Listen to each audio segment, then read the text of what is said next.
pessoal, meu nome é Isabela, eu atuo na área de produto da Simpolab e eu estou aqui hoje para mostrar para vocês uma nova funcionalidade muito interessante do Geolabor, que a gente está muito feliz em lançar, que são os dashboards. É uma ferramenta que veio para transformar a maneira que você acompanha e analisa os seus dados coletados com o Geolabor. E o nosso grande objetivo é facilitar ao máximo a tomada de decisão. Então, a gente quer trazer mais agilidade, mais clareza, mais controle e garantir uma visualização rápida e também intuitiva. Então, nessa gravação, você vai aprender a navegar pelo sistema e como aproveitar ao máximo todas as funcionalidades que estão entrando.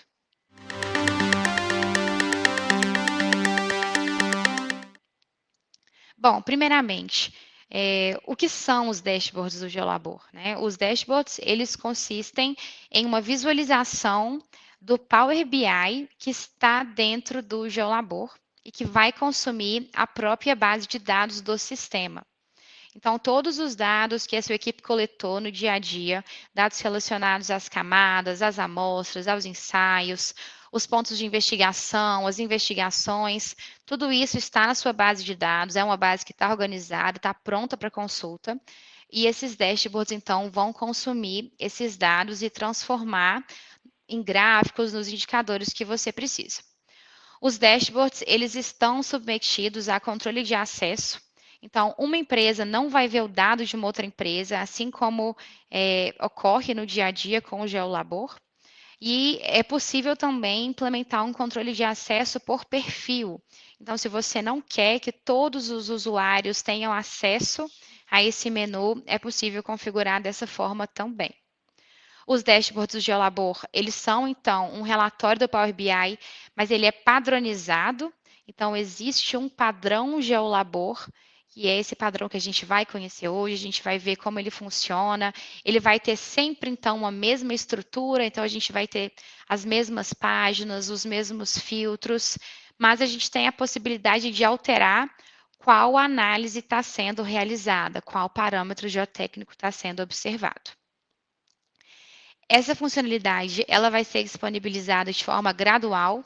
Então, ao longo dos meses, vocês vão receber esse recurso e daqui poucos meses, né, todo mundo já vai estar com os dashboards disponíveis. Hoje a gente vai estar vendo um exemplo de dashboards no contexto do Geolabor Controle Tecnológico.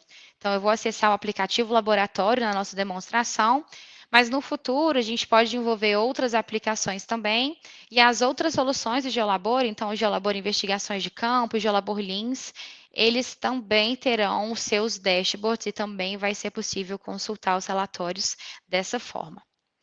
Por fim, antes da gente começar, todos os valores, todos os números, todos os nomes, coordenadas, tudo que a gente vê nessa demonstração são dados fictícios, tá? Então, não tem nenhum dado real que está sendo apresentado. Com isso, pessoal, eu vou compartilhar então a minha tela e a gente vai navegar um pouco pelo novo recurso. É o meu olhar, se ele desviar um pouco, é justamente porque eu estou olhando então agora para essa outra tela. E, bom, vamos lá.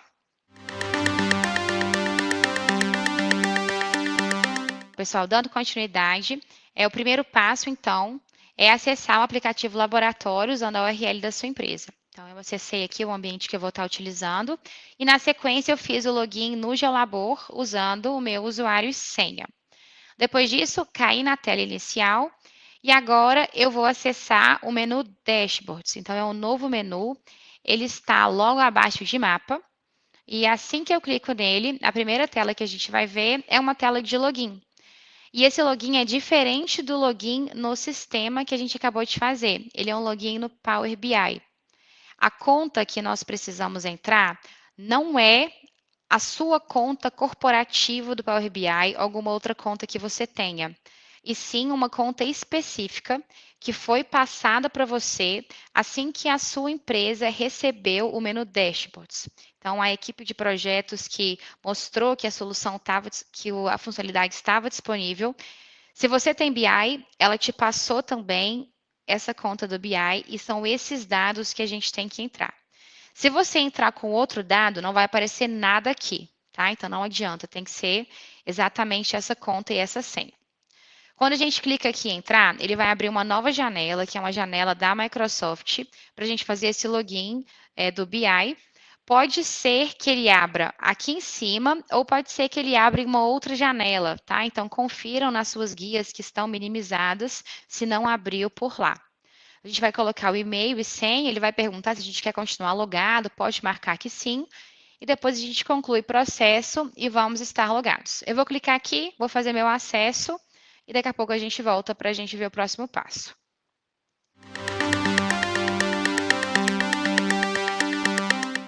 Bom, fiz o login e agora eu estou nessa tela, então se eu tenho essa visualização, quer dizer que o meu login ele está correto e que o meu usuário ele tem um perfil autorizado a visualizar as informações. A gente já está visualizando o nosso relatório e a primeira tela é justamente essa visualização com esse botão entrar. Então, quando eu clico nele, eu sou direcionado para visualização dos dashboards. E aqui nós teremos dois conjuntos principais de visualizações. A gente tem a visualização do acompanhamento, que é essa primeira que a gente está vendo, e a gente tem também a visualização dos relatórios. Vamos passar por cada uma delas, tá? Mas primeiro quero mostrar para vocês os filtros que existem que vão nos ajudar muito na consulta pelas informações. Então, os filtros eles estão aqui à direita. A gente pode filtrar por data, por estrutura e por subdivisão. Então, primeiramente, por data, eu posso definir um intervalo, então, o início e término do meu intervalo. Posso clicar aqui e definir uma data com precisão. Então, se eu quero, por exemplo, dados do dia 1º de janeiro para frente, posso usar esse recurso. E eu também posso usar aqui o meu filtro deslizante, que também permite que eu chegue em uma data específica, mas tem uma precisão um pouquinho menor. À medida que eu vou aplicando os filtros, os meus dados já são alterados, já são filtrados, a gente já pôde observar. Logo abaixo, eu tenho meu filtro por estrutura. Então, aqui a gente está chamando de Geolabor 1, Geolabor 2. Esses são nomes fictícios de estruturas. E à medida que eu clico, eu estou selecionando um filtro. Então, eu acabei de selecionar a estrutura Geolabor 1, agora selecionei a estrutura Geolabor 2. Reparem que o que está filtrado está com uma coloração diferente, está com esse tom de verde. E quando eu clico novamente, eu estou tirando esse filtro e agora ele é exibido em branco. Então, eu posso filtrar uma ou mais estruturas. Logo abaixo, eu posso selecionar a subdivisão da obra. Então, subdivisão é o termo genérico para praça, para área, para faixa, o nome que você dá para a sua divisão física da estrutura. E, mais uma vez, eu posso selecionar um ou mais. Essas subdivisões, elas estão filtradas pela estrutura que eu selecionei previamente. Então, se eu selecionar mais estruturas, eu vou ter aqui mais subdivisões aparecendo também. Bom, para remover os filtros, como a gente já viu, a gente pode desselecionar, a gente pode remover a seleção de um de cada vez, ou nós podemos usar esse botão no canto superior direito. Quando eu clico nele, todos os filtros são removidos. Bom, vamos aplicar aqui um filtro de data. Vou pegar dados do meio de 2024, um pouquinho antes do meio, até o início de 2025. E agora vamos conhecer um pouco dessas duas visualizações. Então, primeiramente, na visualização de acompanhamento, a gente tem aqui duas análises principais.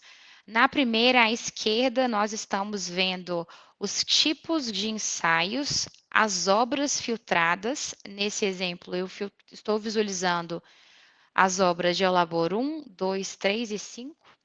E aqui eu tenho quantidades dos ensaios de cada tipo realizados em cada local, com uma coluna de total, que traz o total desse tipo de ensaio, e uma outra linha de total, que traz o total de ensaios nesta obra. Na parte inferior, a gente também pode ver a quantidade total de ensaios realizados, a quantidade total de ensaios aprovados e os ensaios que estão em andamento. À direita, nós temos, mais uma vez, quantitativos de ensaios, só que agora a gente tem uma visualização em termos percentuais. E na parte inferior, nós temos quantos ensaios possuem critérios atendidos, critérios não atendidos, critérios ainda não avaliados e quantos ensaios não possuem critérios. Bom, avançando então para a próxima visualização, vou clicar aqui em relatórios e aqui a gente tem uma visualização que vai trazer para a gente análises relacionadas aos parâmetros geotécnicos estudados e vamos ter também uma visualização em mapa. Diferente da outra visualização, na página de relatórios, nós temos aqui uma outra seleção na parte superior que a gente vai escolher qual análise a gente quer consumir. Então, primeiramente, eu tenho aqui, neste exemplo, uma análise de índice de vazios e o grau de compactação. Então, à medida que eu vou chaveando, eu vou avançando para outras análises e eu posso clicar nesse botão e eu vou ter outras opções. A gente vai navegar por elas daqui a pouco também, tá? Os parâmetros que nós estamos vendo aqui são exemplos, então, se você trabalha com outras correlações, se você controla outros parâmetros geotécnicos, não tem problema. O seu BI, ele precisa, então, de ter outros gráficos. Repetindo algo que eu falei no início, esse BI ele é padronizado, então as cores são padronizadas, os filtros são padronizados, as informações na parte inferior, mas nós podemos mudar sim os parâmetros geotécnicos, afinal eles têm que estar de acordo com o seu projeto, com o que você controla. Bom, vou filtrar aqui uma estrutura e vamos explorar um pouco essas análises que nós temos aqui. Então, essa primeira análise, ela está relacionando o índice de vazios com grau de compactação, e a gente já pode observar que é um gráfico de dispersão, e ele tem aqui uma linha que está apresentando para a gente qual que é o critério de aceitação para o índice de vazios. Então, valores do índice de vazios acima dessa linha, eles não estão de acordo com a especificação. Isso é indicado também pela legenda de cores de cada um dos pontos. Cada ponto representa um ensaio. Esse ponto aqui, ele apresentou um índice de vazios de 0,952, acima do valor dessa linha. Por isso que ele está em vermelho. E aqui embaixo a gente tem os valores que estão de acordo e estão representados em verde. Na parte inferior, existem números que nos ajudam na interpretação. Então, a gente tem aqui a média do índice de vazios, do grau de compactação, a quantidade total de ensaios realizados, ensaios com critérios atendidos, não atendidos, critérios não avaliados e ensaios sem critério.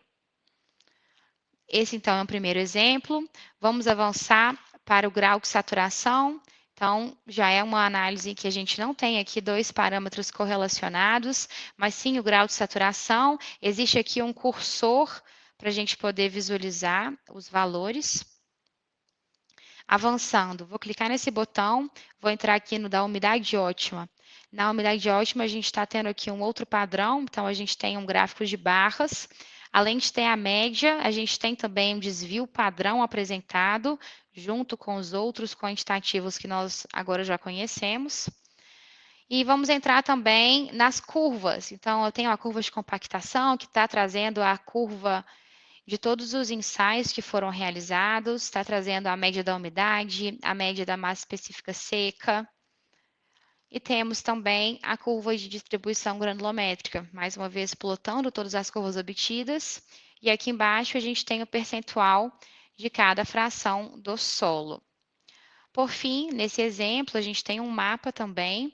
Esse mapa, ele tem uma legenda de cores, então essa legenda está apresentada aqui, ele vai mostrar os pontos com ensaios atendidos em verde, não atendidos em vermelho, não avaliados em amarelo e os itens que não têm critério para avaliar estão em cinza. E essas quantidades estão representadas na barra inferior também. Então, quando a gente navega pelo mapa, a gente pode visualizar o atendimento ao critério. Esse mapa ele é fictício, por isso que a gente está vendo ele dessa forma. Apliquei aqui um zoom, gente, por isso que minha tela travou aqui um pouco. Mas ele é fictício. A forma de dar zoom é utilizando o próprio mouse, o próprio elemento de rolagem do mouse. É dessa forma que a gente aproxima. Então, não precisa de usar Ctrl+, Ctrl- do teclado para dar zoom. E aí eu vou com o próprio mouse também arrastando e navegando pelo meu mapa. Quando eu clico em um ponto, eu visualizo o critério de aceitação, as coordenadas, o tipo de ensaio que foi realizado. E quando eu clico nele de novo, eu estou tirando esse filtro. Bom, pessoal, com isso a gente chega ao fim da nossa demonstração inicial. Espero que tenha sido muito útil para vocês. A gente está muito animado em disponibilizar essa funcionalidade. Esperamos que ajude muito no dia a dia, que enriqueça muito, que facilite muito as análises que vocês realizam. Estamos à disposição para novas dúvidas. Com certeza, quando a gente começa a usar, é que as dúvidas surgem. Então, o nosso suporte está à disposição para tirar qualquer dúvida. Fiquem à vontade também para trazer as dúvidas nas reuniões de acompanhamento. A nossa equipe vai estar lá para ajudar vocês. E eu agradeço por estarem até o fim do vídeo, eu agradeço pelo interesse e nos vemos em uma próxima oportunidade. Obrigada.